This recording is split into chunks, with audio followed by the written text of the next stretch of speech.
নিজের পায়ে দাঁড়াইতে না পারেন, কষ্ট করতে না পারেন, সফল হইতে না পারেন, জীবন যে কত কষ্টের হইতে পারে এটাই। এখন তো স্টুডেন্ট অবস্থায় আছেন, নিশ্চয়ই আপনারা বাবা মার উপরে ডিপেন্ড করে আছেন বা ভাইয়ের উপরে ডিপেন্ড করে আছেন, কিন্তু বেশি দিন না, আপনাদের কিন্তু 3 বছর পরেই আপনাদেরকে একা ছেড়ে দেওয়া হবে। সুতরাং এর পরবর্তী জীবনটা যেন কষ্টের না হয়। এবং এখন তো বাবা মার সাথে থাকেন, মানুষ এখনো আপনার সাথে বেইমানি করা শুরু করে নাই। যেদিনই আপনি বাবা মার কাছ থেকে একটু সরে যাবেন, দেখবেন যে কি পরিমাণ এই বাংলাদেশে বিশেষ করে আপনি এত বেশি লোকজনের সাথে দেখা হবে আপনার, দেখবেন যে এরা কারণে অকারণে আপনার সাথ ছেড়ে যাবে, আপনার দুঃসময়ে আপনাকে ছেড়ে যাবে এবং আপনাকে একদম পথে বসাই দিবে। আর একটা কথা, লাস্ট কথা বলে যাই, ঘাম কখনো প্রতারণা করে না।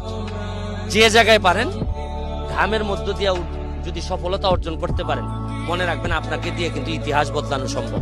আমি জীবনে যত ঘাম ফেলছি, আমার কাছে মনে হয় যে আমার এমপি হওয়া, ব্যারিস্টার হওয়া, সফল হওয়া সবই আমি ঘাম দিয়ে যদি তুলনা